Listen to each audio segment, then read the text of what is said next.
Picture this, a scorching Wyoming road, a dying widow collapsing in the dust, and the only one left to save her is a 7-year-old girl with an empty canteen and a heart bigger than the horizon. She finds one last door to knock on, a reclusive rancher who hasn't let anyone into his life for 5 years. He can shut the door and stay safe, or open it and risk everything. But here's the twist. The danger isn't just the wilderness, it's the town that would rather watch people suffer than see them helped, and the solution that could save them all. It might cost them their pride, their plans, and their hearts. Stay to the end, because one decision on a lonely road turns into a family no one saw coming. Lesson: sometimes the miracle you're praying for shows up as a choice to be kind. This story is about how mercy can rebuild what grief, loss, and judgment tried to destroy, and how home can be found in the most unexpected place. If you're ready for the full journey, tap like, subscribe for more stories like this, and comment where you're listening from. Then share this with someone who needs a reminder that hope can still find you. The sun over Wyoming was brutal. It baked the dirt road until the heat danced in the air. For Clara Hayes, every single step was a battle. Beside her, her 7-year-old daughter Lily held her hand tightly. The little girl walked with a strength that defied her age, carrying their only possessions in a small canvas bag. Inside was a faded photograph, a little wooden horse, and not much else. Clara's chest ached with every breath, a sickness she could no longer hide from her child. Lily's small voice broke the silence. "Mama, there are some trees just up ahead." Clara could only nod, not trusting herself to speak. The trees seemed a lifetime away, shimmering in the brutal heat. Her legs trembled, heavy with a weariness that came from months of wandering and sleeping under the stars. They had been on the road since leaving the last town 3 days ago. Like every other town, its people offered only closed doors and judgmental stares. A widow and her child were an unwelcome sight, a burden no one wanted. Suddenly, Clara's foot hit a hidden rock. She stumbled, and Lily tried with all her might to hold her, but it was no use. Clara's legs gave out completely. The hard ground rushed up to meet her, knocking the wind from her lungs. "Mama!" Lily's voice was filled with terror, her bravery finally breaking. "Mama, please, please get up!" Clara fought to rise, but her body would not obey. The world spun around her. Her only thought was of keeping her daughter safe. "Water," she whispered. Lily quickly brought the canteen, tipping the last few warm drops onto her mother's lips. The small drink seemed to give the little girl new strength. "I see a ranch," Lily announced, her voice steady again. "There are buildings. I will go get help." Through a blur of pain, Clara could just make out a distant house and barn.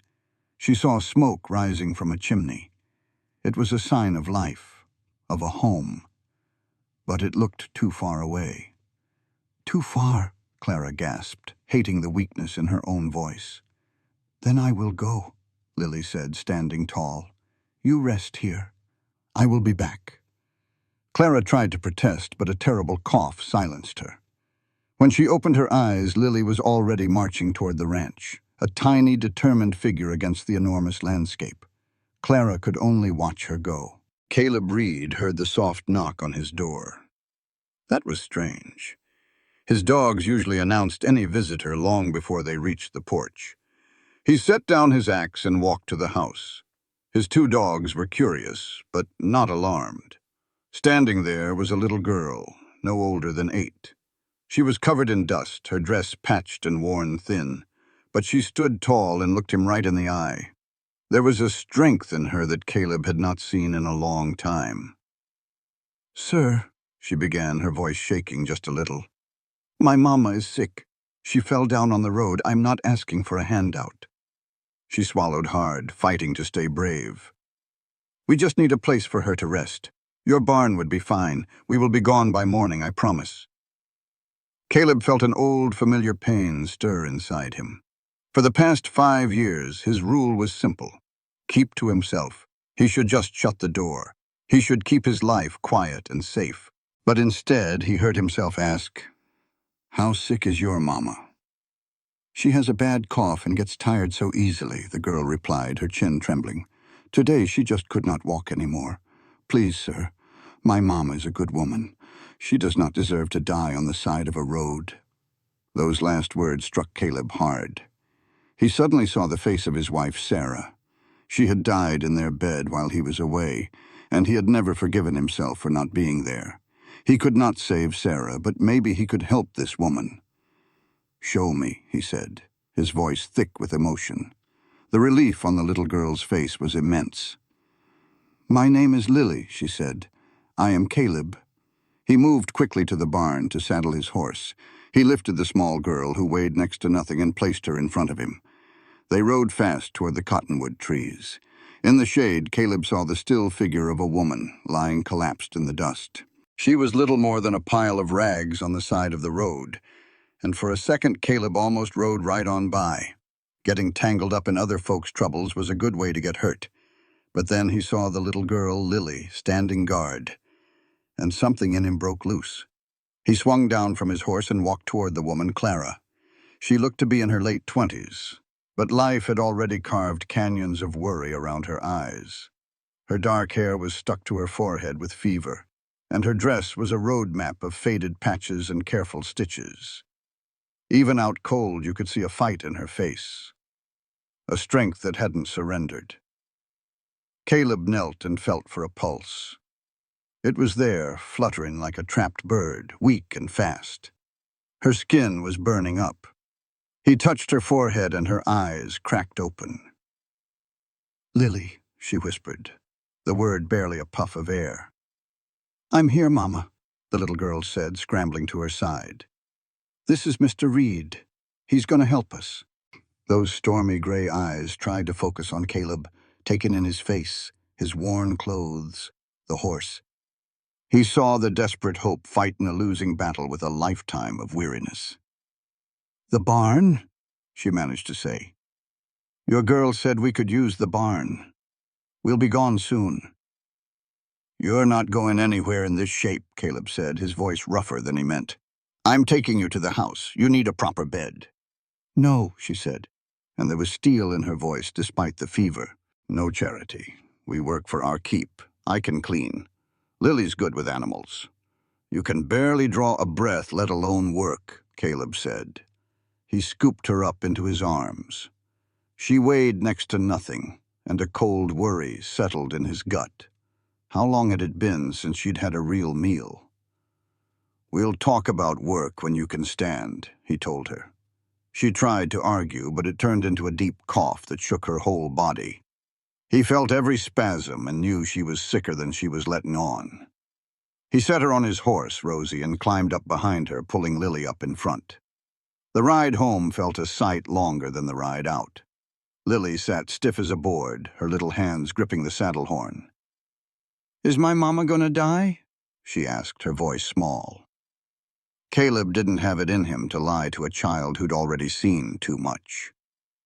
I don't know, little one, he said honestly. But her chances are a whole lot better under a roof than out on that road. She just nodded, accepting it with a quiet gravity that made his heart ache. At the house, he carried Clara straight past the dusty sitting room to the bedroom he hadn't opened in 5 years. The door creaked open on a room frozen in time, a room that still belonged to Sarah. Her hairbrush was still on the dresser. Her shawl was still draped over a chair. He laid Clara down on the bed, on sheets he'd kept clean for 5 long years, a lonely tribute to the woman he'd lost. Lily stood in the doorway, her eyes wide. There's a pump in the kitchen, Caleb told her, forcing himself to move. Get some water on the stove. We need to get that fever down. Lily nodded and vanished, and soon he heard the rhythmic squeak of the pump handle. That little girl knew what to do. Back in the room, he gently pulled off Clara's worn-out boots and covered her shivering body with a light blanket. Her eyes opened again, struggling to focus on him. Kind, she whispered. Why? It was a question he couldn't rightly answer, not even to himself. He'd built his world around being left alone. He'd locked the door to this room and to his heart years ago. Just rest, he said. A single tear slid down her dusty cheek. Lily came back with a basin of water and some cloths. Caleb showed her how to gently bathe her mother's face, her hands gentle and sure. "I can sit with her," Lily said, "if you've got chores to do." Caleb looked at this child trying so hard to be the grown-up, and his heart went out to her. "First, you're going to eat," he said firmly. He led her to the kitchen and put together a simple meal of bread, cheese, and chicken. She ate with perfect manners, even though he could tell she was starving. "How long you all been on the road?" he asked. "Since Papa died," she said. 3, maybe 4 months. She took a sip of water. "We had a house back in Missouri, but when Papa passed, men came and took everything. Said he had debts." Caleb had heard the story before. A widow and a child had it tough. "Where were you headed?" "Mama heard there was work up in Montana. A town needed a teacher, and she knows her letters real good." Pride filled the little girl's voice. "She said we just had to keep putting one foot in front of the other." Her voice started to tremble. "I don't think she can do that anymore, sir." Caleb didn't have any words for that, so he just offered her another piece of chicken. Later that night, after Lily had fallen asleep in the chair by the bed, Caleb gently carried her to the small spare room, the one he and Sarah had always hoped to fill. "I'll wake you if anything changes," he promised as her eyes fluttered open. "I promise." She seemed to believe him and fell back asleep before he could even pull the blanket up. He returned to what was now Clara's room and took his place in the chair. He listened to her ragged breathing and bathed her forehead with a cool cloth. For 5 years he had shut out the world. He'd kept everyone at a distance because getting close meant getting hurt again. He knew this was a mistake, risking the kind of hurt that had haunted him since Sarah passed. His quiet, orderly life was his only shield. Now that shield was gone, handed over to a little girl and her sick mother. Caleb leaned forward in the dim light, placing another cool cloth on Clara's forehead. He had let them in, and there was no turning back. As the sun began to hint at its arrival, he finally felt the fever break. It was around 4 in the morning when her breathing softened into a genuine, healing sleep.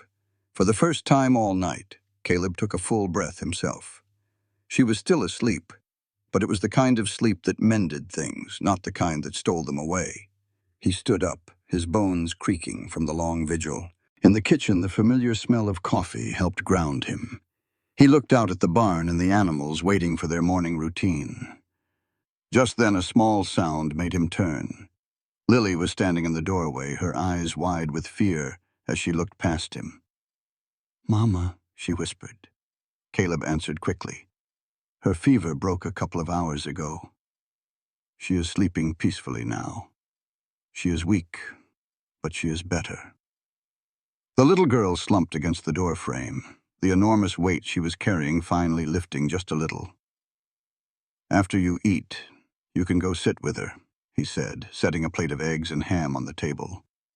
"Your mama will need you to be strong when she wakes up. You cannot do that with an empty belly." Lily ate with a quiet resolve. "Mr. Reed," she said, "when Mama is well, we will work. I can feed the animals and she can cook. We will not be a burden to you." Caleb looked at the serious little girl who spoke like an adult. "We can talk about all that once your mother is back on her feet," he said gently. "For now, your only job is being 7 years old." "I am almost 8, she corrected him softly. After breakfast, Lily slipped back into the bedroom and Caleb went out to do his chores. The familiar work of the farm helped clear his head. He was tossing hay into the horse stalls when the screen door slammed. Lily came running toward him, her face lit with a joy he had not seen before. "She is awake," the girl shouted. "She is really awake, and she asked for some water." Caleb dropped the pitchfork and followed her back inside. Clara was propped against the pillows. She looked frail, but her eyes were clear and steady as they watched him enter the room. "Mr. Reed," she said, her voice weak. "Lily told me what you did. I do not know how to thank you, but we cannot trouble you any longer," she continued. "If you could just help me stand up." "You can barely sit up," Caleb said, his voice sharper than he intended. He softened his tone. "Your daughter said you have been sick for weeks. A couple of days of rest is not going to cure that." "We do not have weeks. Clara insisted, her hands twisting the blanket. "We will be on our way today." "Mama, no!" Lily cried out. "You cannot even stand!" Clara's face grew pale from the effort. Caleb stepped forward and gently pushed her back down. "You will collapse before you even reach the road," he said plainly. "What happens then?" The woman's eyes filled with tears. "I have to get to Montana," she whispered. "I have a teaching position waiting. It is our only chance." Caleb shook his head. "They will hire someone else if you show up half dead. Look, you need to rest. A few more weeks with proper food and a roof over your head is not charity. It is just common sense. You look about as threatening as a half-drowned kitten, and your girl is too well-mannered to even think about taking what is not offered. I reckon I can take the chance on you two." Clara just stared, sizing him up, looking for the catch. Caleb knew that look. He had seen it in the mirror. But seeing this woman fight her own body and her pride, he heard himself make an offer that stunned them both. "This is what we will do," he said. "You will stay until you are strong enough to travel properly. Once you are back on your feet, you can help around here. Some cooking, some mending, whatever you are able to do. Lily can help with the small chores. We will call it a fair trade." "That is not fair at all," Clara argued. "Our room and board for weeks in exchange for a little housework. Besides, I am a terrible cook." "This house has not had a good cleaning in 5 years," Caleb said plainly. "And my mending pile is high enough to block a doorway. Believe me, you will earn your keep, but not today. Today you rest." Lily's voice, small and frail, cut through the tension. "Please, Mama, I am so tired. Can we please stay for just a little while?" All the fight just drained right out of Clara. She looked at her daughter and saw they were both at their breaking point. "All right," she whispered, "we will stay." His well-guarded peace would soon be gone. He went back to his fences and his cattle, where a man's work made sense. But he could not shake the feeling of having other people in his home, a feeling he had not known for years. The following days settled into a routine that was both unfamiliar and strangely right. Caleb would do his morning chores and then bring breakfast to Clara, who was still bedridden. Little Lily, always up and dressed, was a natural helper. She collected eggs and swept the porch without ever being asked. Clara recovered slowly. After a few days, she could sit up without getting dizzy. By the end of the week, she made it to the kitchen table, though the short walk left her winded. Caleb saw the frustration in her eyes. He knew it wounded her pride to need help with every little thing, so he kept his distance. He treated it like a business deal, just simple room and board. He tried not to notice how different the house felt, filled with the small sounds of life that had been absent for so long. But Lily made it hard to stay distant. The little girl trailed him like a puppy, full of questions about the ranch. She was a quick learner with a gentle touch. She soaked up everything he showed her, from brushing down the horses to rotating the cattle pastures. "Why did you name him Buck?" she asked one morning as Caleb cleaned a stall. "He came with the name," Caleb answered. "The man who owned him before had to move back east and could not take him. That is sad, being left behind." Caleb looked down at her and heard the meaning behind her words. Sometimes a new place turns out to be a good thing. Buck is happy here. Do you think we will be happy where we end up? The question landed hard. Caleb leaned on his pitchfork. "I think your mama is doing everything in her power to make sure you are," he said gently. "And I think you are tough enough to make the best of whatever comes your way. Mr. Reed, why are you helping us? Mama says most folks would not. She says they see a woman and a child alone and just see trouble." Caleb had known this question was coming. The real answer was tied up in his own grief and loneliness. But the girl deserved some honesty. "Your mom is right. A lot of folks would have turned you away," he said. "This land can make people hard. They get scared of what they do not know, of things that might threaten their survival. But I reckon we are all struggling out here somehow. Sometimes the only thing between making it and not is a helping hand at the right time." "Did someone do that for you? Is that why?" The girl saw too much. Something like that. Lily seemed to know he was done talking about it. She went back to petting Buck and Caleb returned to his work. That afternoon he found Clara in the kitchen. She was washing dishes with water she had heated herself. Every move was slow and careful, a testament to her sheer willpower against exhaustion. She had changed into a clean, patched dress, her hair neatly braided. "You should be resting," Caleb said, his voice harsher than he intended. Clara stood up straighter. "I have rested enough. It is time I contributed. You can contribute when you can stand for more than 10 minutes. I am not swaying. You are gripping that counter like your life depends on it." Clara's jaw tightened in a way that reminded him of her daughter. "I will not be a burden. Kindness has nothing to do with common sense. You push yourself this hard and you will end up right back in that bed. Then I will be more careful." She turned back to the sink, dismissing him. He felt a flash of irritation. Her pride was going to be the death of her, but he knew arguing was pointless. He left her alone, but found reasons to pass through the kitchen, just to make sure she was still on her feet. Each time, she was still working with a quiet determination. By evening, she had done the dishes, swept the floors, and started a stew. They ate in a tense silence. Lily looked back and forth between them, sensing the trouble. After dinner, Clara walked to her room on her own, though he could see the effort it took. Lily appeared in the doorway a short while later. "Is Mama making you mad?" she asked. "No," Caleb started, but then decided on the truth. "A little, but not for the reason you think." What reason? How could he explain to a child that her mother's stubbornness reminded him of every time he had failed to protect someone he loved? "Your mama is a stubborn woman," he said. "Reminds me of someone." "Your wife?" Lily asked. Mama said this must have been her room. Caleb's chest felt tight. "Yeah. My wife, Sarah. She passed on about 5 years back. I am sorry. Mama says losing someone is the hardest thing in the world. Harder than being hungry or scared. Your mom is a very wise woman. She is." Lily sat down at the table with him. "That is why I get scared when she pretends to be strong. She does it for me, to make me feel safe, but it just makes me more afraid." The girl's confession was a heavy thing shared between them. Caleb found himself being just as honest. "I understand. But sometimes people need to feel useful, especially when they are hurting. It makes them feel less helpless. Is that how you feel? Helpless?" The question hit him hard. He looked at this child who saw right through him. "Sometimes," he admitted, "I could not save my wife. I was not even there for her. So yes, I know what helpless feels like."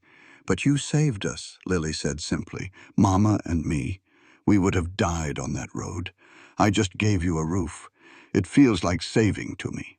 She walked to the bedroom door, then paused. "Mr. Reed, thank you for letting Mama keep her pride, even if it worries you. I think she needs it as much as rest." She vanished inside, leaving Caleb alone with his thoughts. The second week, Clara grew stronger. She took over all the cooking, and the meals were a whole lot better. She brought a quiet order to the house, cleaning corners he had ignored for years and mending his old shirts. She brought life back into the spaces he had let go, but she never asked him personal questions or tried to start a conversation. She was always polite and grateful, but she kept her distance. It should have been what Caleb wanted. He had offered help without strings attached. Instead, he found himself feeling frustrated. He would catch himself wanting to tell her about the hawk's nest he found, or how the sunset looked from the ridge. But Clara's quiet wall made sharing feel like a trespass. Lily, on the other hand, had no such walls. She filled the silence with questions and stories. From her, Caleb learned that Clara's husband had been a clerk who taught Lily how to carve animals from wood. "Mama never carved," Lily said one day. "But she taught me my letters and numbers. Papa said she was the smartest person he knew. That is why she wants to be a teacher. He was a good man, your papa." "He was," Lily said softly. "But he worried all the time. About money, about making Mama happy. Mama said the worry made him sick, that his heart just gave out. She said some people carry so much weight they just break." He came in from the barn and found Clara in the sitting room holding his late wife's shawl. "I apologize," she said, her voice tight. "I was only dusting." Caleb's throat felt tight. "It is all right. That was Sarah's." He heard himself talking before he even meant to. She made that herself. Took her all winter. She finished it just 2 weeks before she passed. Clara's eyes were full of a deep, honest sorrow. Lily mentioned it has been 5 years now. The pain must still be so sharp. It gets quieter, Caleb admitted. But it never really goes away. You just learn to build your life around the hole it leaves. In her eyes, he saw she understood completely. You have to, she said softly. Because standing still feels like you will drown. That raw truth hit him hard. This woman knew his road. Your husband, he said, the words feeling heavy. You must have loved him a great deal. I did, she whispered. Her hands fidgeted in front of her. It was not a storybook love, but it was real and steady. He was a good man who deserved a longer life. She looked away, as if sharing too much. I should get back to my work. But Caleb had to ask. Why Montana? Why a teaching job? She turned back, her gaze steady. Because my Lily deserves a stable life. And I need to believe all this struggle is for something. That we are building toward a better future, not just running from the past. That powerful hope in her voice resonated deep inside him. You will get there, he said with certainty. You are too stubborn not to. A small smile touched her lips. Is that a polite way of saying I am foolish? It is my way of saying you do not give up, he answered. Neither do you, Mr. Reed. The formality felt wrong now. Caleb, he said suddenly. My name is Caleb. She tried the name out. Caleb, and I am Clara. That simple exchange of names changed something between them. An invisible wall had come down. Later, as Lily chattered away at the dinner table, Caleb watched Clara. He noticed the quiet way she cared for her daughter, the strength in her hands. He knew it was a dangerous thing, this noticing. In a few weeks, she and Lily would head north to their new life in Montana. He would be alone again in the silence. The smart play was to put his guard back up, to keep his distance before it hurt to see them leave. But watching Clara smile at her daughter, Caleb realized he did not want to be smart. For just a little while, he wanted to feel his house full of life again, no matter the cost that was coming. But that quiet peace was about to shatter. The third week was when the outside world finally crashed in. He should have known the peace would not last. The moment Caleb walked into the general store, the talking stopped. Every eye in the place was on him. Martha Henshaw, the storekeeper's wife, broke the silence. Caleb, she said, her voice dripping with false sweetness, we hear you have taken in some company. Caleb kept his face like stone. I offered help to a woman and her child who were in trouble. Agnes Wires, whose tongue was known for its sharpness, stepped forward. A pretty widow living in your house for weeks? You must know how that looks to decent folk. Caleb's jaw tightened. How it looks is not my concern. The woman was sick. She is recovering, and then she will be on her way. Oh, I am sure, Martha sneered. But people are talking. They wonder what kind of woman would put herself in that position. And what a man might expect in return for his charity. The injustice of it burned in Caleb's gut. Clara had been nothing but proper and hard-working. Mrs. Hayes is a decent woman, and I will not have you speak ill of her. It is called kindness, something this town could use more of. Agnes let out a harsh laugh. Kindness? Do not be a fool, Caleb. We all know her type. A desperate woman will use any tool she has to get by. And a lonely man like you is an easy target. It is a wonder you could not see it. The words hung in the air, ugly and sharp, painting Clara as a schemer and him as a fool. Change that. How long till she has you making this permanent? How long till you're hitched to damaged goods and that little girl's calling you daddy? That phrase, damaged goods, broke something inside Caleb. He pictured Clara's quiet dignity and her fierce will to earn her keep. He saw little Lily, bravely asking to sleep in a barn. He remembered the tears Clara fought to hide and the pure grit it took for her to keep going. "You will not talk about them that way," he said, his voice low and cold as a river stone. "You don't know the first thing about them. You sit here judging a woman who's fighting harder than you've ever had to." The store fell dead silent. Martha's face turned beet red. "How dare you?" Caleb cut her clean off. "You want to talk improper? It's calling yourselves good people while you kick someone who's already down. It's spreading poison because you've got nothing better to do." He snatched his list from Martha's hand. "Keep your supplies, I'll find them elsewhere." He walked out into the sun, his heart hammering. He knew how gossip in a small town worked. It was a wildfire, and it would destroy what little Clara had left. The ride home felt like it took all day. Caleb replayed the whole ugly scene in his mind. He shouldn't have said a word, just let it go. But the thought of staying quiet while they tore Clara apart, he just couldn't do it. When he got back, Clara was hanging laundry on the line. Lily was nearby, talking soft to a litter of barn kittens. The simple sight of them, looking so at home, made his chest ache. Clara saw his face and her smile vanished. "What is it? What's wrong?" Caleb swung down from his horse. "Town knows you're here." "I figured they would," she said, her hand stilling on a wet sheet. "But that's not what's got you troubled." "What did they say, Caleb?" There was no easy way to put it. "They're talking ugly, saying it ain't proper for a widow to be living under my roof. They're hinting at worse things." Clara's face went white. "I see." "I stood up for you," Caleb said fast.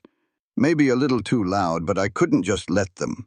"You shouldn't have," she whispered, her voice tight with anger. "You should have agreed with them. Now they'll think I've trapped you somehow. This is exactly what I was afraid of."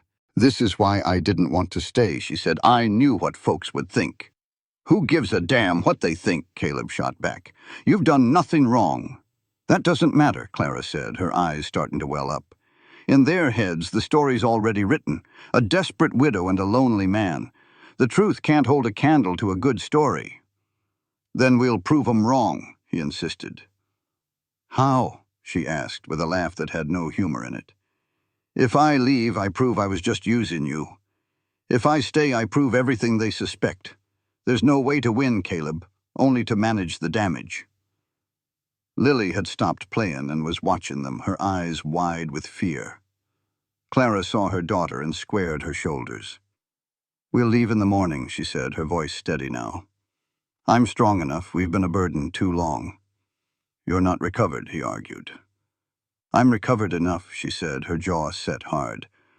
"I won't ruin your good name along with mine. You've been kind to us, and I won't repay that by making you the town talk." "And just where will you go?" he demanded.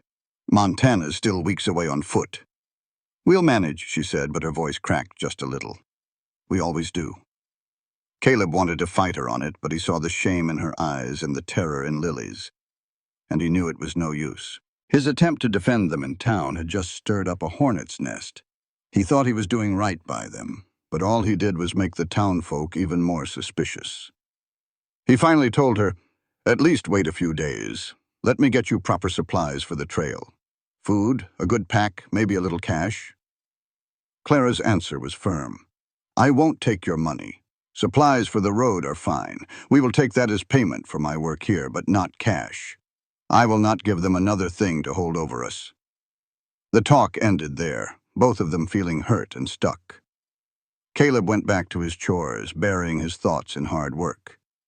He tried not to think about how quiet the house would be. Clara finished the laundry, her face like a stone mask. Only little Lily couldn't hide how she felt. The girl was a small, sad shadow all day, her usual chatter gone. At bedtime, Caleb heard her crying softly in her room. He stood outside her door, wondering if he even had the right to comfort her. Before he could make a move, Clara slipped past him into the room. He heard her low, soothing voice. and Lily's crying slowly faded. When Clara came out, she looked tired down to her soul. She found Caleb still standing there in the hall. "She does not want to leave," Clara said, her voice low. She was happy here. For the first time since her daddy passed, she felt safe.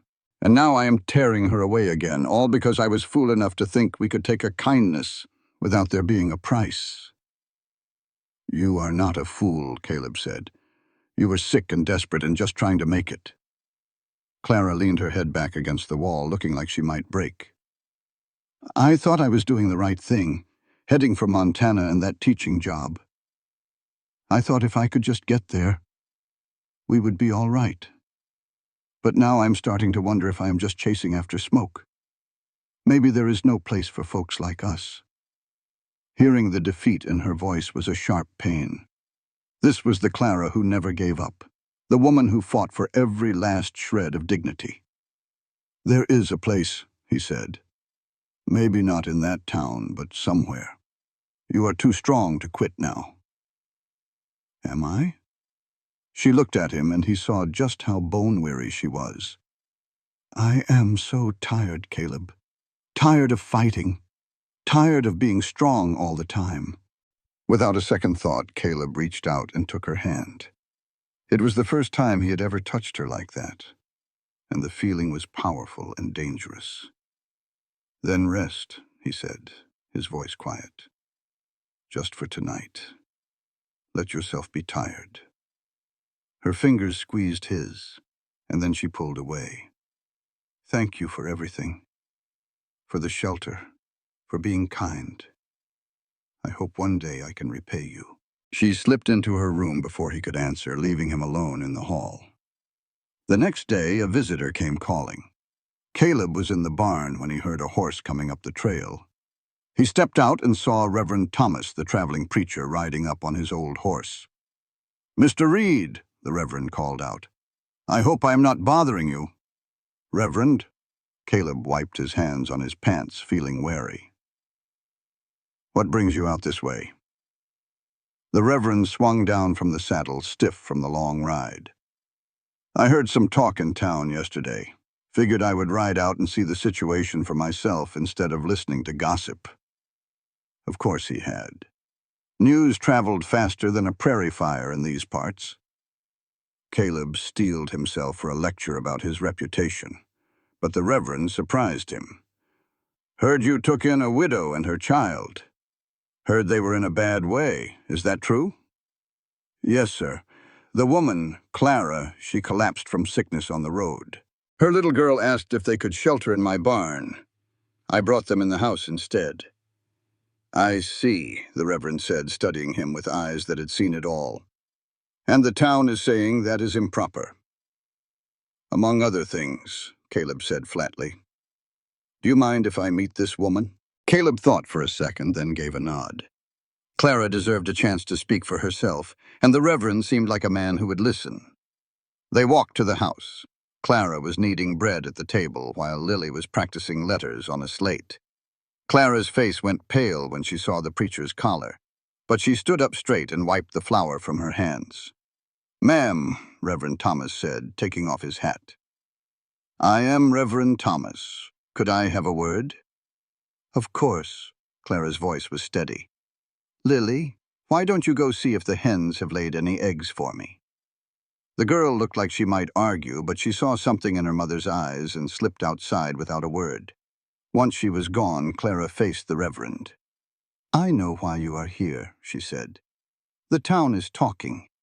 They think I am taking advantage of Mr. Reed." She hesitated, then pushed on. "They think I am being improper." "Are you?" the Reverend asked, his voice gentle. "No," Clara said, and her voice was filled with truth. "I was sick and desperate.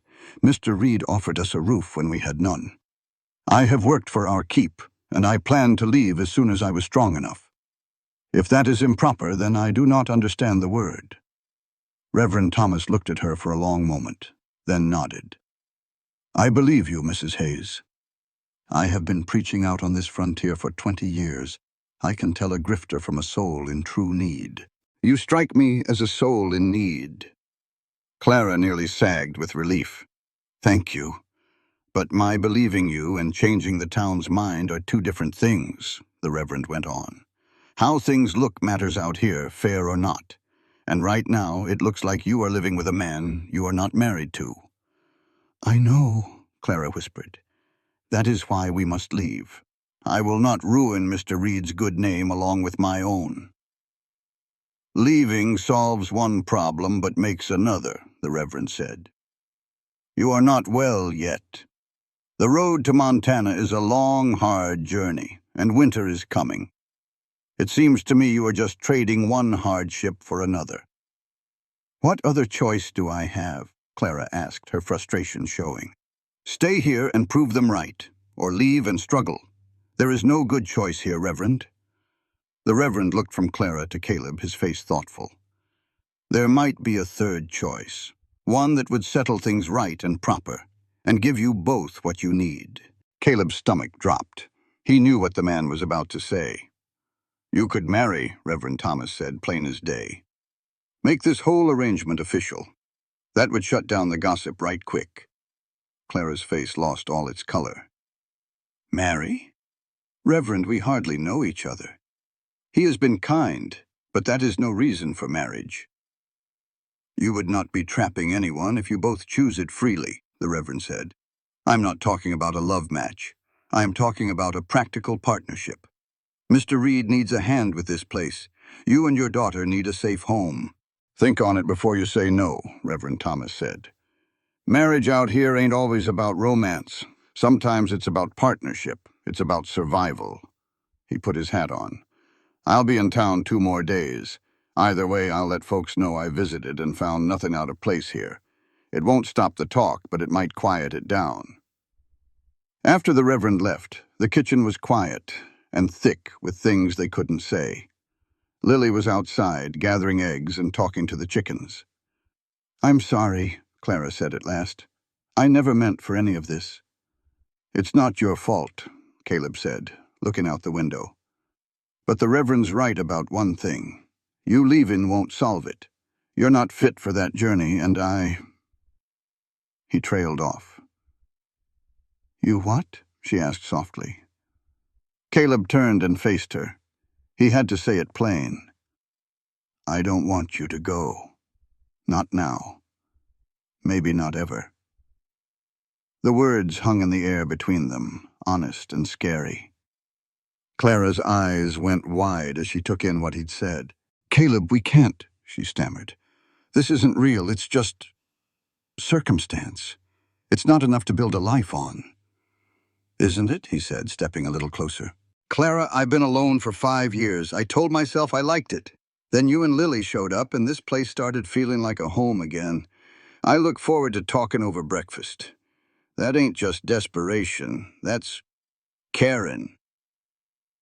You care because we're here, she said, her voice shaky.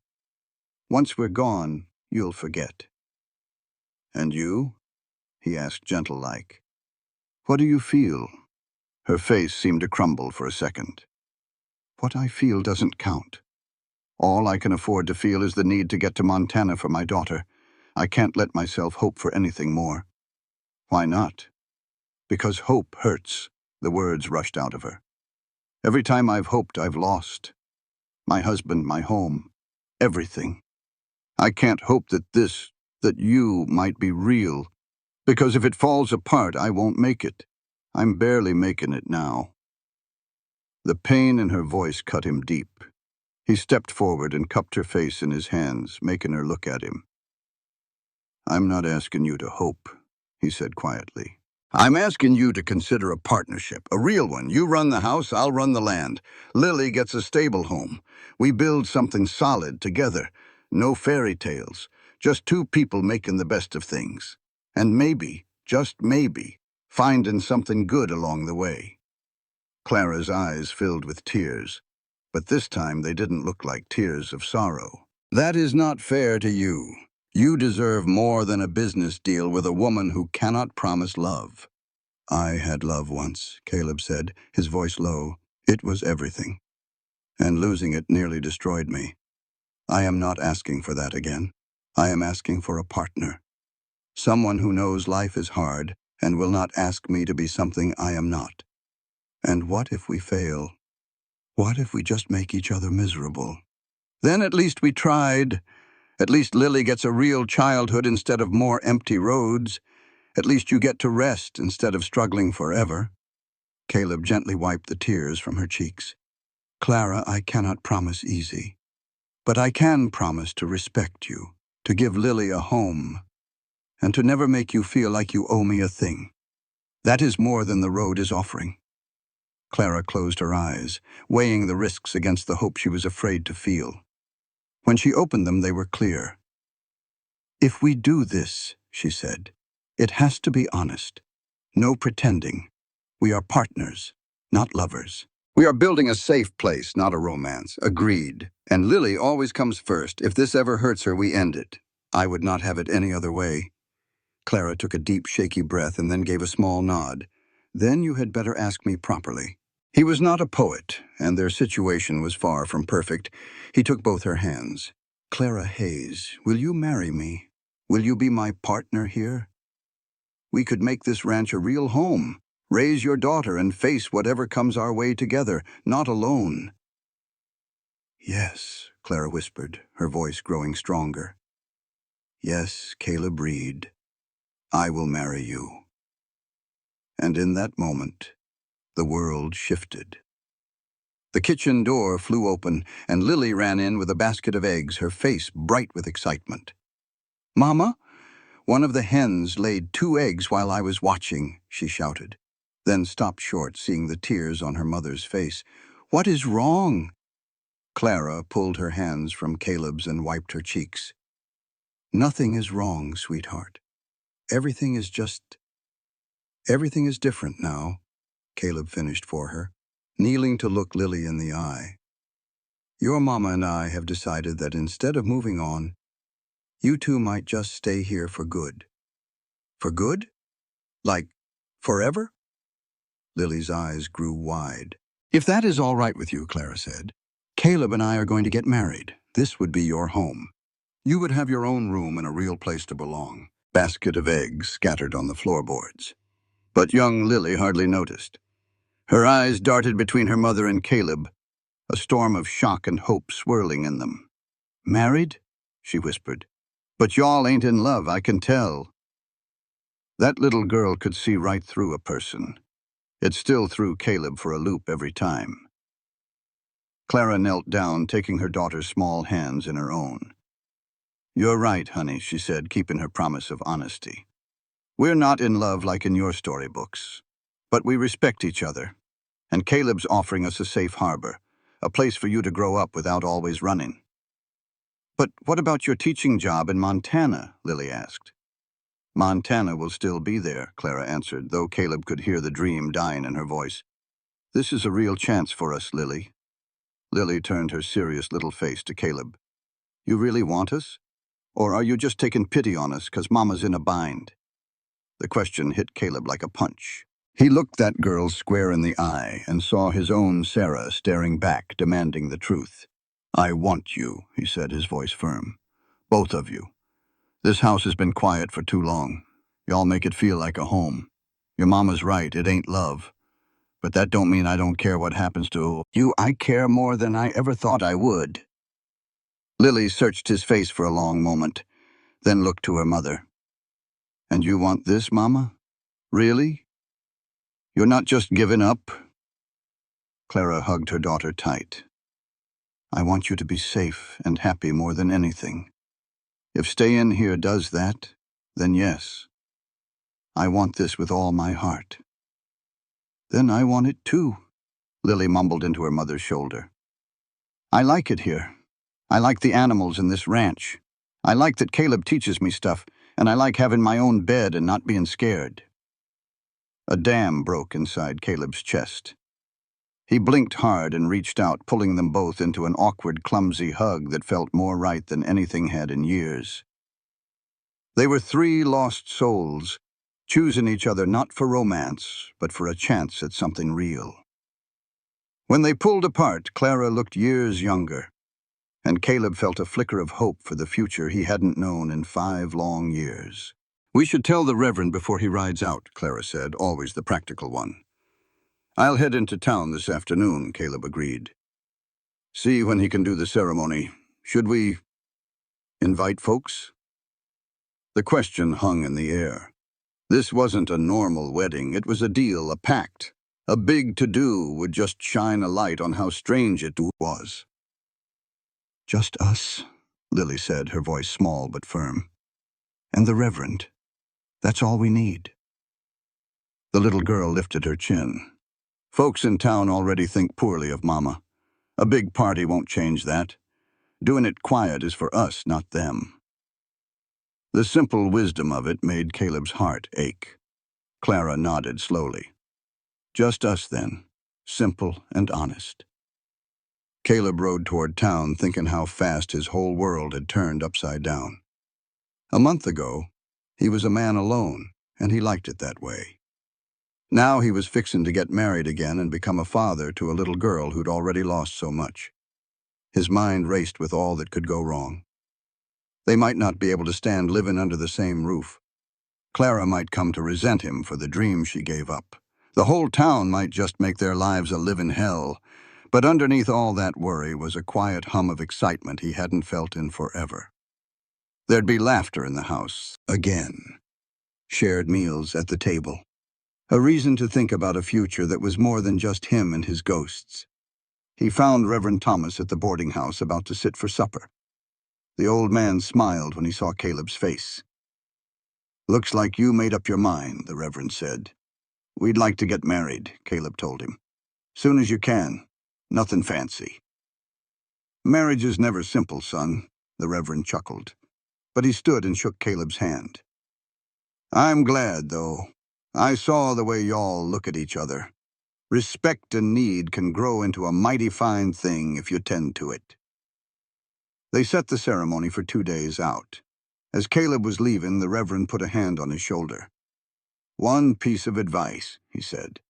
"Don't just let it be a business deal. Find the small kindnesses. A partnership works a sight better when it's seasoned with affection." Caleb nodded and headed for the general store. He wasn't about to let Martha Henshaw's sour looks run him out of town. The store was empty, save for Martha, herself looking like she'd been sucking on a lemon. "Well, look who's back," she said, her voice all syrupy mean. "Guess even sinners need supplies." "Won't be a sinner for much longer," Caleb said, his voice flat as a griddle. "Reverend Thomas is marrying us day after tomorrow." Her eyes went wide. "You're really marrying that widow?" "I'm marrying Clara Hayes," Caleb said, his voice hard. "A fine woman who deserves better than she's gotten from this town. She'll be my wife. You insult her, you're insulting me." Martha's mouth flapped open and shut like a catfish on a riverbank. For the first time, the old gossip was speechless. She filled his order without another word. Back at the ranch, Clara was at the stove while Lily set the table with great care. They both looked up when he walked in. "Day after tomorrow," he told them. "Reverend's coming out here." Clara's hand froze over the stew pot. "So soon?" "No reason to wait, is there?" Caleb asked, trying to read her face. "No," she said slowly. "You're right. Waitin' won't change a thing." Broke the quiet. "What will you wear, Mama? You ain't got a nice dress." A flicker of hurt crossed Clara's face as she looked down at her worn, faded dress. "This will have to do." Caleb thought of the trunk at the foot of his bed where Sarah's things were still put away. Sarah had a beautiful blue dress she wore to church. It made her eyes look like a summer sky. "Wait right here," he said, heading for the bedroom. The old trunk creaked open, letting out the faint smell of lavender. His hands trembled as he searched past everyday clothes and finally found it. The blue dress was folded perfectly underneath. He brought it out to the kitchen. Clara's eyes went wide. "Caleb? No, I can't. That was your wife's." "I know," he said gently, "and I reckon she'd rather see it worn for a good reason than stay packed away. Lily said you're good with a needle if it needs taken in." Clara touched the soft fabric. "It's beautiful. Just try it on, Caleb urged. When she came back out, the dress fit well enough. The blue color made her gray eyes shine and her skin seemed to glow. She looked lovely, filled with a quiet hope. "Oh, Mama," Lily whispered, "you look like a queen." "I look like a woman in a dress too fine for her," Clara answered, but she was smiling. "If you're sure it's all right, Caleb." He was sure. Seeing her in Sarah's dress felt right, like moving forward instead of being stuck in the past. The next 2 days were a blur of getting ready. Clara mended the dress until it fit just right. Lily picked wildflowers and put them in jars all around the house. They didn't talk much about what came next. They just focused on joining their lives together. Clara moved her few things into the bedroom as Caleb put the last of Sarah's belongings into the trunk, each one handled with care. The morning before the wedding, Lily got serious. "I can't call you Papa. That was my father's name." Caleb nodded. "I wouldn't ask you to. Mr. Reed is just fine. But you'll be my mama's husband. That makes you family." She thought for a moment. "Could I call you Caleb? Or Papa, just Caleb?" That simple, hopeful request made his throat feel tight. "I'd like that," he managed. When the day of the ceremony arrived, it was a perfect, clear autumn morning. Caleb put on his good suit, the one he had not worn in years, and told himself this was just a practical arrangement. But then he saw Clara. She stood in her borrowed blue dress, her face nervous but set with determination. All at once, the practical reasons fell away. They were binding their lives together, building a family on nothing but need and a fragile bit of trust. Reverend Thomas rode up right at noon. He took one look at them, Caleb in his church clothes, Clara in her dress, and little Lily clutching a bunch of wildflowers, and gave them a warm smile. "Ready to make this official?" he asked. They gathered in the sitting room where afternoon light cut through the dust. Lily stood beside her mother, looking as solemn as any judge. Reverend Thomas opened his Bible. He said a marriage was a serious promise, whether it started from love or a simple partnership. He reminded them they were promising to be faithful, to support each other through hard times. He believed they had the strength to make it work. He turned to Caleb. "Do you take this woman to be your wife? Do you promise to provide for her, protect her, and treat her with kindness?" Caleb looked straight at Clara, at the hope warring with fear in her eyes. "I do." Then the Reverend turned to her. "Clara Hayes, do you take this man to be your husband? Do you promise to stand with him and build a life together?" Her voice was steady, even with tears shining in her eyes. "I do." "Then I pronounce you husband and wife," the Reverend said, smiling at Lily. "Caleb, you may kiss your bride." The kiss was brief, just a soft press of lips that sealed their deal. But when he pulled back, Caleb felt a door creak open in his chest, one he thought was locked for good. Lily threw her arms around both of them. "We're a family now," she mumbled. "A real family." Against their joined hands. A real family. And standing in that sunlit room, Caleb felt the truth of her words settle deep in his bones. They were a family. Maybe not a normal one, but a real one. After the Reverend left, an awkward quiet fell over the kitchen. They were married. What came next? "I made a cake," Clara said, breaking the silence. It was a simple yellow cake with a honey glaze, but it tasted like a new beginning. As they ate, Lily chattered on about wanting to learn how to ride a horse for real. Caleb heard himself promising to teach her, making plans for tomorrow and the next week, as if they had all the time in the world. As evening came, a tired Lily went to bed. When Clara came back to the main room, she found Caleb tending the fire. He needed something to do with his hands while they figured out this first awkward night as husband and wife. "Lily's asleep," she said quietly. "Good," Caleb answered. He put down the poker and faced her. "Clara, about tonight." "I'll take the spare room," she said in a rush. "I know this is a practical thing.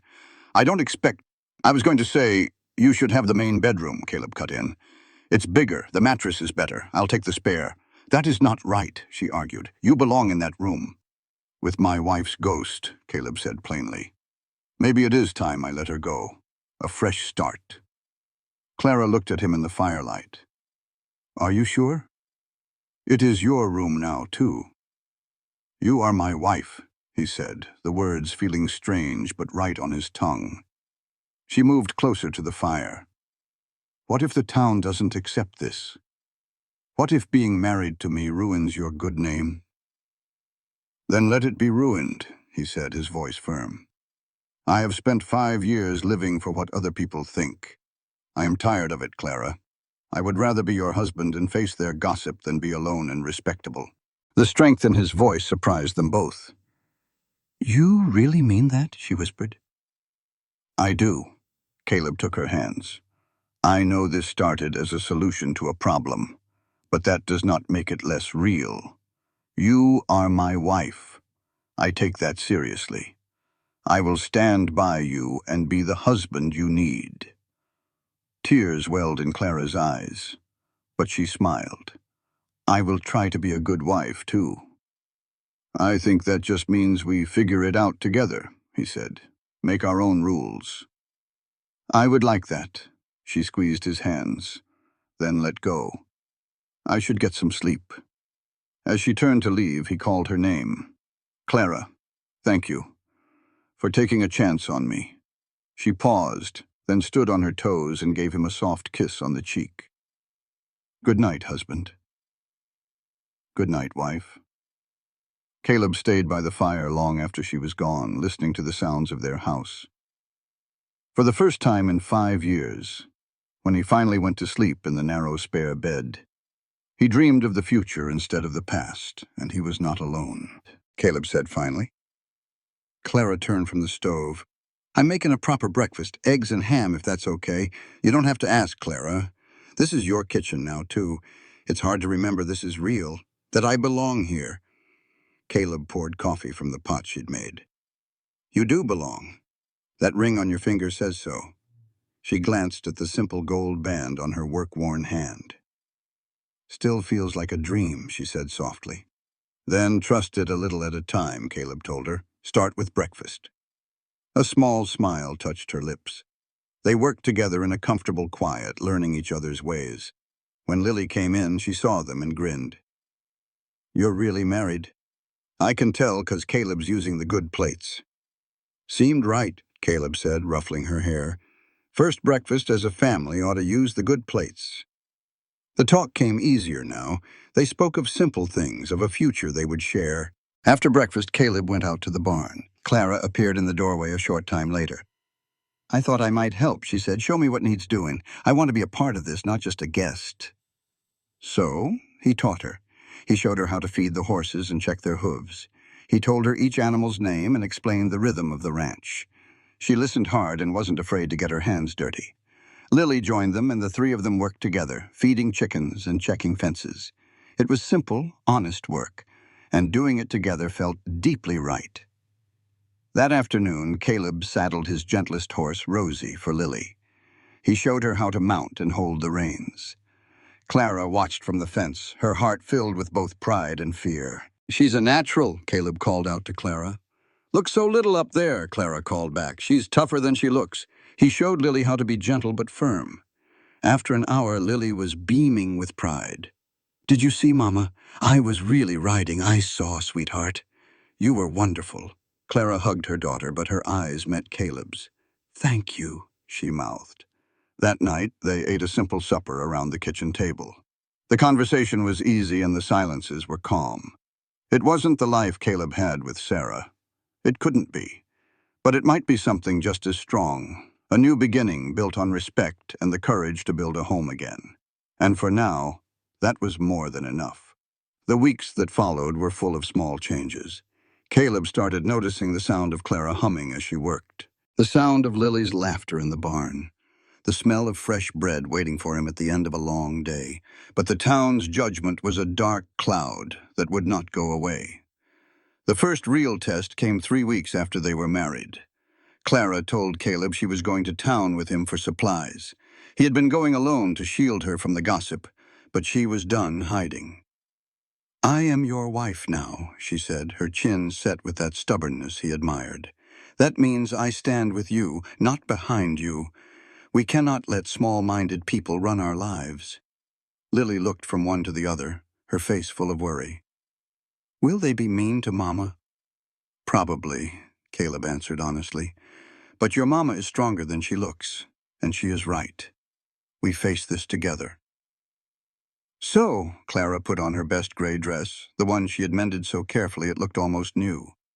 She sat up straight on the wagon seat beside Caleb, her face calm and steady. Lily sat between them, holding tight to her mother's arm. The town felt different now. Caleb felt the weight of unfriendly eyes as they drove down the main street. He pulled the wagon up to the general store and helped Clara down like she was a queen. The moment they stepped inside, the whole store fell silent. Mrs. Henshaw looked up from behind the counter, her face a mask of disapproval. Agnes Winters and her flock of gossips watched from their corner by the stove. "Mr. Reed," Martha Henshaw said with a cold tone. "And I suppose I should say Mrs. Reed now." "That would be right," Caleb said smoothly. "My wife needs some fabric for a new dress, and Lily is growing out of everything she owns." He made sure to say the word wife, loud and clear. "I heard it was a quiet wedding," Agnes called out, her voice dripping with insinuation. "Almost as if there was nothing to celebrate." Clara stiffened but turned to face the woman with quiet grace. "We celebrated with the only people who mattered," she replied. "My husband and my daughter." "A true marriage," Agnes scoffed. "Sounds more like a desperate deal between a lonely man and a woman who needed a roof over her head." "Mrs. Winters," Caleb's voice was low and sharp, "you will watch your mouth when you speak of my wife. I buy a lot of cattle from your husband twice a year. It would be a shame if he lost my business over a careless word." The threat hit its mark. Agnes's face turned red, but she said nothing more. Concern of losing customers. Just then Reverend Thomas walked in, and his calm presence quieted the room. "Good morning," he said with a friendly smile, seeing the tension. "Mr. and Mrs. Reed, it is so good to see you. I was just telling some folks how lovely your wedding was. Simple and from the heart, just as it ought to be." The Reverend's approval meant something in this town. People respected his judgment. His words made it difficult for anyone to openly criticize the marriage. "Thank you, Reverend," Clara said, her voice filled with relief. "It was perfect for us." "I am glad to hear it," he replied. Reverend Thomas began looking at some tools, but his presence served as a shield. "Mrs. Reed," he said, turning back to her, "I heard you were once a teacher. We are looking for someone to teach the children around here. The position is yours, if you would like it." The offer was a shock. Clara's face turned pale, then red with emotion. I do not know what to say.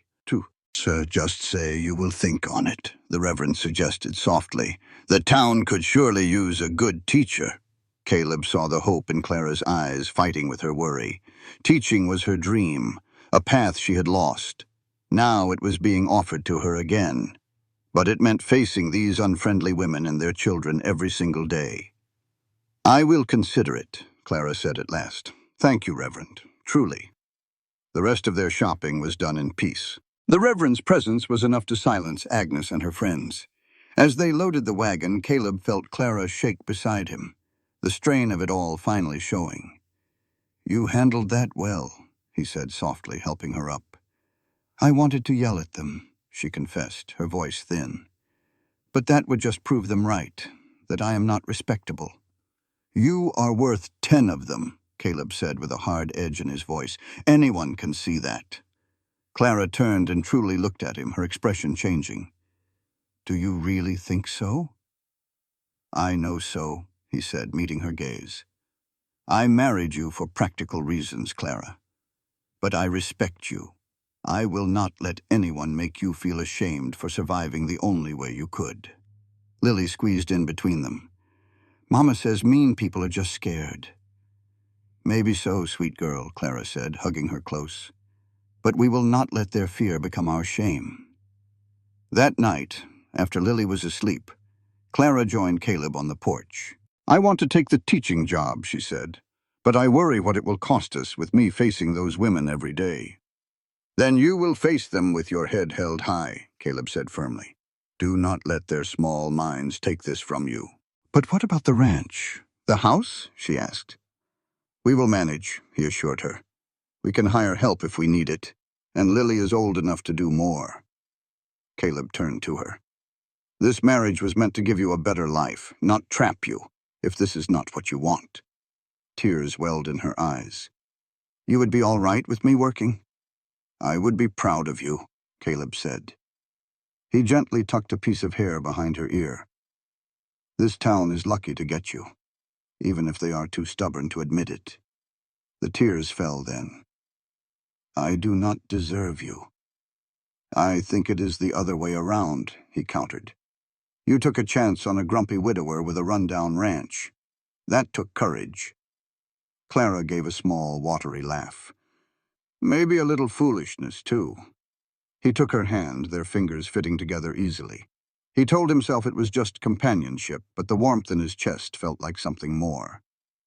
Clara took the teaching job, and the news flew through town. Some folks were pleased, while others whispered it was a terrible example for the children. The weeks before school started were a blur of preparation. Clara studied textbooks and planned her lessons, worrying if she was truly ready. Caleb watched her work with that same fire she brought to everything. He found himself doing small things to help. He built her a desk, bought her a new slate, and listened as she practiced her lessons on him and Lily. You are being so kind, she said one evening as he hung a lamp over her new desk. Partners help each other, he replied, checking that the lamp was secure. That was our deal. I know, she said, pausing. But sometimes it feels like we are becoming friends. Caleb stepped down from the chair. Would that be so bad? No, Clara said softly. It would be wonderful. I just do not want to push for more than you are ready to give. He moved closer and took her hands. Clara, I am comfortable with this. I do not know what it is called. It is not what I had with Sarah, but it is real. And it matters to me. You matter to me. You matter. For now, can that be enough? It is more than enough, she whispered. On the first day of school, Clara's nerves were stretched tight. Caleb drove her and an excited Lily into town. As parents dropped off their children, he saw the sideways glances some of the mothers gave Clara. But he also saw Reverend Thomas standing by the schoolhouse door, a clear sign of his support. And a few of the newer families greeted Clara warmly. You will do just fine, Caleb said, helping her down. Just remember why you are here. Clara squeezed his hand, then straightened her shoulders and walked to the schoolhouse. Caleb watched her ring the bell, changing from his nervous wife into Mrs. Reed, the teacher. He drove off, feeling a pride he had not known in years. That afternoon, when he came to get them, Clara was tired, but her face was bright with accomplishment. It was hard, Clara admitted after Lily had talked herself out. Some of the children repeated things they heard from their parents, but others were so eager to learn. By the end of the day, even the tough ones had calmed down. I think, she said carefully, I might actually be good at this. I know you are, Caleb said. Give them time. They will see a good teacher, not someone to judge. Their life found a new rhythm. Clara would leave for school early, and Caleb and Lily would manage the ranch work. Their evenings became a time for sharing about their day, slowly building a deep connection. The real test, however, came on a cold October evening when Lily got sick. She had a high fever and a sore throat. Clara sat by her bed, overcome with a familiar dread. It is likely just a cold, Caleb tried to reassure her. Children get sick. Or it is something worse, Clara said, her voice shaking with fear. My husband's sickness started just like this. 3 days later, he was gone. The pure terror in her voice made Caleb understand. It was about every loss Clara had ever faced. It was about everyone who had been taken from her without warning. He sat next to her on the bed and put his arm around her. She leaned against him, finally letting go of the weight she carried. I will ride for the doctor, he said in a low voice. It is better to be safe than sorry. The doctor confirmed it was only a cold and prescribed rest and water. But Clara's calm was shattered. After the doctor left and Lily was sleeping, Clara stood in the kitchen. Her hands shook so badly she could barely hold the teapot. Caleb gently took it from her and pulled her into a hug. She resisted for a moment, then broke down against him. Deep sobs shook her entire body, tears she had held back for far too long. "I cannot lose her," she cried into his chest. "I cannot. She is all I have left." "Nothing is going to happen to her," Caleb said firmly, holding her tight. "She is a strong girl, and she has two people who love her watching over her. She will be fine." "You cannot promise that," she whispered. "People die, Caleb. Good people you love they just leave you all alone." "And you survive it," Caleb finished for her, his voice gentle. "Just like you have survived everything else. But Clara, you do not have to survive alone anymore. I am here.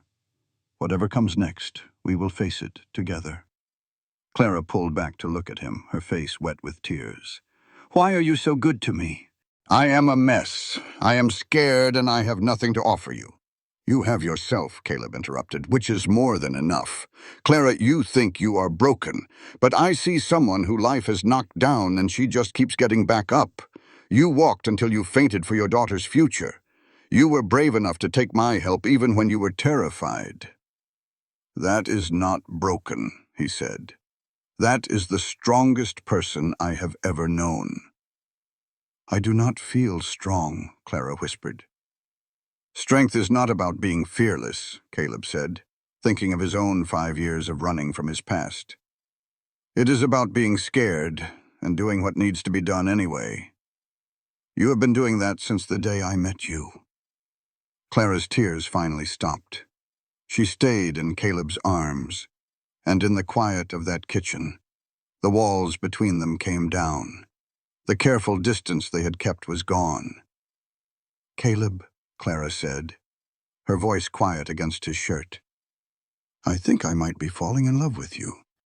The words should have scared him. Instead, Caleb felt a wave of relief.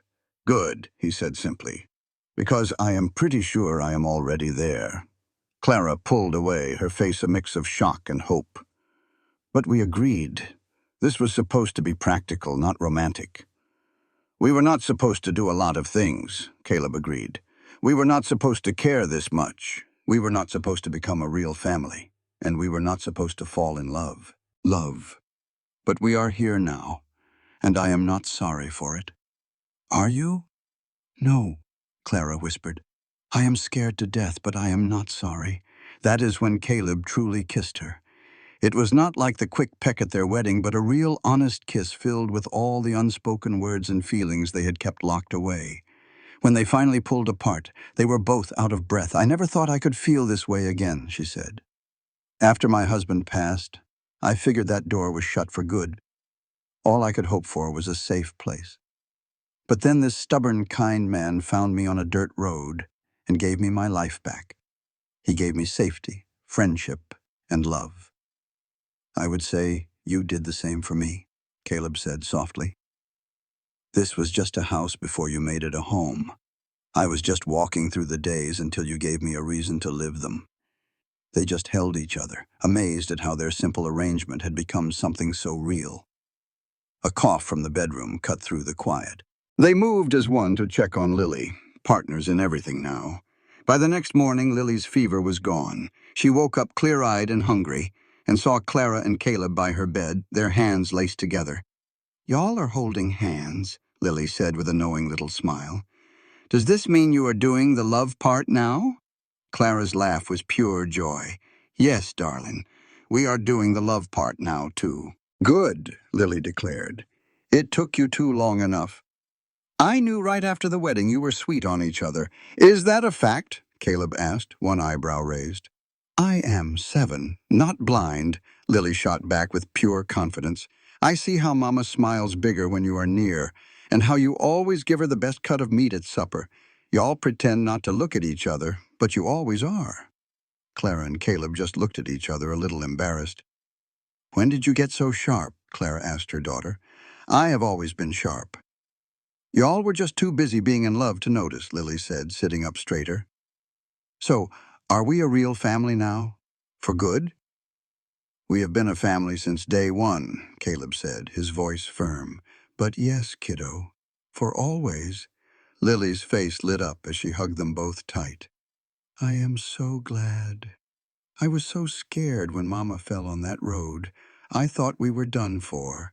But you helped us, and now we have a home. Mama is happy, and you are not so lonely anymore. It is better than I ever dreamed. Hearing their whole journey laid out so simply brought fresh tears to Clara's eyes. Happy tears this time. She knew just how close they had come to never having this at all. Life was not perfect after that. Some folks in town still gave Clara a hard time, but her skill as a teacher was slowly winning them over. Life on that ranch had its share of hard days. Bad weather and stubborn livestock tested their grit, and old sorrows would sometimes creep back in. But they faced every bit of it together, their bond growing stronger with each trial. Christmas was quiet but full of warmth. Caleb carved a beautiful little doll for Lily, and Clara surprised him with a new shirt. Before they knew it, spring had come and gone, and Lily turned 8. A full year after she first appeared, Caleb stood on his porch, watching his new family in the garden. Their laughter was a sound of pure joy, something he figured was gone forever. Clara caught his eye, and her smile just about stopped his heart. She came over and settled into his arms. "What's on your mind?" she asked soft-like. "Just thinking how the best things can rise from the worst," he said, "and how we nearly missed it all." "And I was lucky you had a good heart under that ornery hide," Clara finished. "It was not luck," Caleb said softly. "It was courage. Yours, mine, and your little girl's. We chose to build this." "Our little girl," Clara corrected with a warm smile. "And she wants to be a Reed. She told me she is tired of being Lily Hayes when her heart says she is a Reed." Well, that hit Caleb like a ton of bricks. He had been so careful, never wanting to step on the memory of her real father. To hear she wanted his name, it left him speechless. "If that is what she truly wants," he finally got out, his voice thick. "Oh, it is," Clara said. "She loves you, Caleb. Not as a replacement, but for being you. You are steady and kind. You did not just give us a roof over our heads, you gave us a place to belong." Lily's voice calling from the garden pulled them back. The three of them, once just broken pieces, had somehow made themselves whole again. What the town folks whispered about did not matter a bit anymore. That night, after Lily was asleep, they sat on the porch watching the stars come out. It was their time, quiet and peaceful. "Caleb," Clara said into the darkness, "thank you for seeing us, not just our troubles, for taking a chance when you had every reason not to." He took her hand in his. "And thank you for being brave enough to trust me. You showed me love can come in ways a man never expects." They sat there, listening to the familiar sounds of their ranch at night. This was more than just a place. It was a feeling. It was home. In that peaceful quiet, they both understood that a life they thought was over had really just begun. That desperate plea for a place in the barn had laid the foundation for a love that changed absolutely everything. Their story began not with romance, but with survival. It grew into a family built on something far stronger: respect, trust, and the daily choice to just show up for one another. As the stars lit up the vast Texas sky, Caleb and Clara held each other close. They knew in their bones they were exactly where they were meant to be, with the person they were meant to be with. The life they thought was lost forever had found them anyway. Their struggle was finally over, and their forever was just beginning. This content was carefully researched, developed, and manually edited by our team to deliver meaningful stories with valuable life lessons. Every narrative is crafted to entertain, inspire, and empower our audience.